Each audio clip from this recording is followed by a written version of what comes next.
दोस्तों, छठ पूजा कब है, कैसे करें छठ पूजा, नहाए खाए की परंपरा, क्या खाना चाहिए और क्या नहीं, छठी मैया को कौन सी 3 चीजें कभी मत चढ़ाना, व्रत टूट जाता है, संतान को होते हैं कष्ट, छठ में कौन से कपड़े पहनना चाहिए और कौन से नहीं, इस रंग के कपड़े कभी मत पहनना, व्रत टूट जाता है, छठी मैया को किस चीज का भोग नहीं लगाना चाहिए और छठ व्रत में कौन सी गलती नहीं करना चाहिए, और यदि जिनके घर के पास नदी या तालाब या गंगा जी या समुद्र नहीं है तब वो क्या करे। और साथ ही जानिए 3 ऐसी महिलाएं जिन्हें छठ का व्रत नहीं रखना चाहिए, छठ पूजा नहीं करना चाहिए, घोर पाप लगता है, व्रत टूट जाता है, उल्टा संतान को जीवन भर मिलते हैं कष्ट।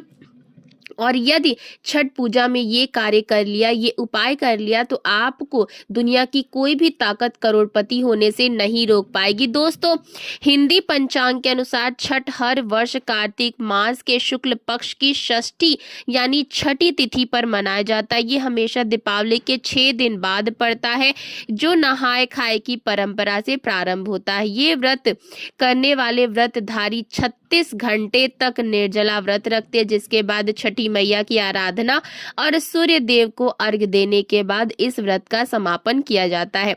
यदि संतान बार बार आपकी बीमार पड़ जाती है, सर्दी खांसी जुकाम, बार बार अस्पताल में बच्चा भर्ती होता है, उसके इंजेक्शन बार बार लगते हैं, बच्चों के शरीर पर सूजन आ जाती है, पैर में तकलीफ, शरीर में तकलीफ, तब ऐसे समय में उस स्त्री को छठ पूजा अवश्य करनी चाहिए जिसकी संतान को कष्ट मिलते हैं। तब छठी मैया की कृपा से छठ माता स्वयं उस संतान की रक्षा करती हैं। छठी मैया बहुत प्यारी है, संतान की स्वयं रक्षा करती है।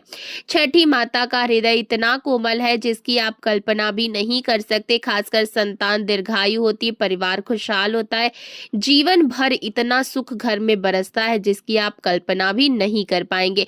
जो सच्चे दिल से एक बार छठी मैया को प्रसन्न कर लेता है, समझो उसने 7 बार पृथ्वी की परिक्रमा कर ली, गंगा स्नान कर लिया।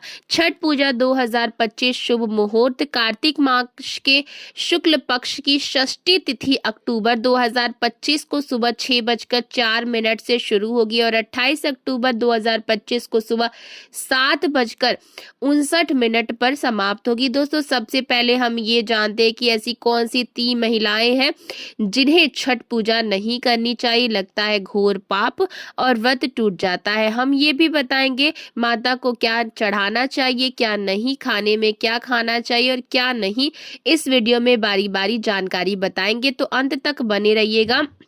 इस सुंदर सी वीडियो को पहले लाइक करें और हमारे चैनल को जरूर सब्सक्राइब करें।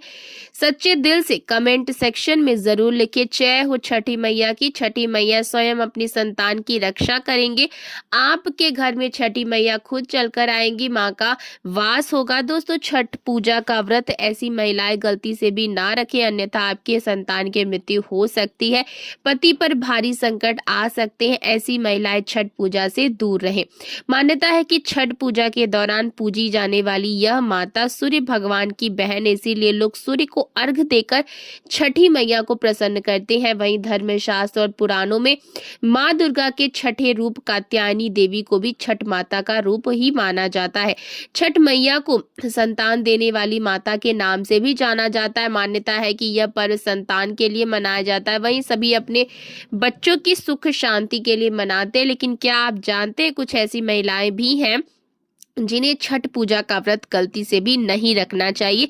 महिलाएं ऐसी गलती कभी ना करें, तो चलिए जानते हैं। दोस्तों, शास्त्रों के अनुसार जो लोग अधूरी शादी करते हैं वो शास्त्र का अपमान करते हैं।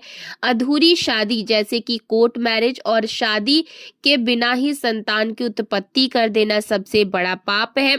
ऐसे में छठ पूजा का व्रत ऐसे लोगों को अपनी संतान के लिए कभी नहीं रखना चाहिए, क्योंकि आपने हिंदू रीति रिवाजों के अनुसार 7 फेरे नहीं लिए और वहीं बिन शादी के जब ऐसे लोग साथ में रहते तो समाज में ऐसा रिश्ता कलंकित होता है। जो लोग भाग कर शादी करते हैं और कोर्ट मैरिज कर लेते हैं, 7 फेरे नहीं लेते हैं, हिंदू रीति रिवाज के साथ शादी नहीं करते हैं, विवाह नहीं करते, तो उनके लिए यह व्रत उचित नहीं। आप भगवान की सेवा कर सकते हैं, आप कोई भी व्रत आदि परंपरा के साथ कर सकते हैं। यदि जिस स्त्री को हल्दी ना लगी हो जिस पुरुष को हल्दी ना लगी हो ऐसा विवाह भी अशुभ होता है। शादी में हल्दी अवश्य लगना चाहिए, तभी ही आप व्रत आदि रख सकते हैं, पूजा पाठ कर सकते हैं, किसी भी मांगलिक कार्य में आप शामिल हो सकते हैं। ऐसे में अगर आपकी अधूरी शादी है तो आप छठ पूजा कभी भी ना करें। अगर कोई महिला शौक में यानी बेमन से इस व्रत को रखती है तो उनके पति या संतान के मृत्यु या उन पर कष्ट आ सकते हैं। सच्ची श्रद्धा के साथ छठ पूजा का व्रत रखना चाहिए। छठ पूजा करने से सैकड़ों युगों के फल की प्राप्ति होती, परिवार में सुख समृद्धि धन की प्राप्ति होती। छठी मैया की पूजा से सभी मनोकामनाएं पूरी होती है। छठ पूजा का फल कई लाख गुना प्राप्त होता है। इससे व्यक्ति के सभी पाप खत्म हो जाते हैं और सुख समृद्धि की प्राप्ति होती है। छठ पूजा का व्रत पूरा करने से स्वयं छठी मैया आपके पूरे घर की रक्षा करती है। दोस्तों अब ये भी जान लेते हैं छठ मैया को ऐसी कौन सी 3 चीजें जो नहीं चढ़ानी चाहिए, भयंकर पाप लगता है। दोस्तों नंबर 1, सूर्य भगवान को अर्घ देने के लिए तांबे का लोटा ही प्रयोग करें, लेकिन भूलकर भी चांदी, स्टील, शीशा और प्लास्टिक के बर्तन से अर्घ नहीं देना चाहिए, इससे व्रत टूट सकता है। नंबर 2, व्रत के दौरान घर में कभी भी मांसाहार ना बनाए और ना ही परिवार वालों को खाने दे। जो लोग इस दिन लहसुन प्याज का खाना बनाते हैं और खाते हैं तो उन्हें छठी मैया उल्टा बर्बाद कर देती है, शाप दे देती है। इस दिन छठी मैया को भोग लगता है तो घर में यदि आपके घर में किसी ने व्रत रखा है तो आप भी लहसुन प्याज का इस्तेमाल ना करें।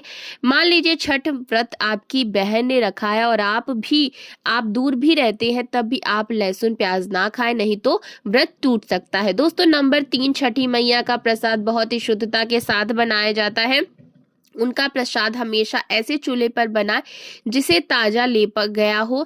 यदि गैस पर बना रहे हो तो गैस स्टोव को अच्छी तरीके से धो लें। पहले से बने चूल्हे पर कभी प्रसाद ना बनाएं। दोस्तों नंबर 4, सूर्य को अर्घ देने से पहले कभी भी भोजन ग्रहण ना करें, घोर पाप लगेगा। व्रतधारी लोगों को पहले और दूसरे दिन सूर्य को अर्घ देने के बाद ही भोजन करना चाहिए। नंबर 5, छठी मैया से मांगी गई मन्नत अगर पूरी हो जाए तो आपको अपनी मन्नत का पूरा होने का विशेष पूजा करनी चाहिए, अन्यथा मैया का प्रकोप का सामना करना पड़ सकता है। नंबर 6, छठ का व्रत करने वालों को जमीन पर 4 दिन तक सोना चाहिए। छठ पूजा वाले कमरे में ही अपना आसन लगाना चाहिए। ऐसे में आपको छठी मैया का ध्यान करते रहना चाहिए, इससे माँ आपके व्रत को संपूर्ण करती है। नंबर 7, जिस जगह पर प्रसाद बन रहा हो वहां साधारण भोजन भी नहीं बनाना चाहिए, साथ ही साथ उस स्थान पर खाना भी वर्जित है। दोस्तों नंबर 8, प्रसाद बनाते हुए नमक का हाथ भी किसी भी पूजा की वस्तु या प्रसाद से नहीं छूना चाहिए। नंबर 9, पूजा के दौरान अपनी वाणी को बुरी बातों से थोड़ा दूर रखें। नंबर 10, घर में पूजा के दौरान झूठे बर्तन और गंदे कपड़ों का ढेर बिल्कुल नहीं होना चाहिए, इससे छठी मैया क्रोधित हो जाती है और व्रत टूट जाता है। दोस्तों आज हम आपको छठी मैया की कृपा पाने के लिए एक ऐसा उपाय बताएंगे जिससे आप सबसे जल्दी करोड़पति हो जाएंगे। अगर आपने ये उपाय कर लिया तो आपको दुनिया की कोई भी महाशक्ति, कोई भी व्यक्ति करोड़पति होने से, धनी होने से, धन ऐश्वर्य प्रगति, सौभाग्यशाली, उत्तम जीवन साथी, धन संपदा, सकारात्मकता, ऊर्जा प्राप्त करने से कोई नहीं रोक पाएगा। देखिए 1 नमक का पैकेट ले लें, पिसा हुआ या ढेला वाला भी ले सकते हैं, और एक पानी की बोतल और 51 की दक्षिणा तथा 100 ग्राम की सरसों के तेल की बोतल और 50 ग्राम सूखी लाल मिर्च, 50 ग्राम चावल और 500 ग्राम उड़द की काली दाल और 5 बताशे, ये सभी 8 सामग्री एकत्रित कर लें, किसी कपड़े में बांध ले या थैली में ले लें। सभी सामग्री को मिक्स नहीं करना, अलग अलग पैकेट में एक ही थैली में डालें। अब अपने शिशु के ऊपर से संतान के ऊपर 7 बार उतारा करें। अब ये सामग्री किसी गरीब को दान में दे देना।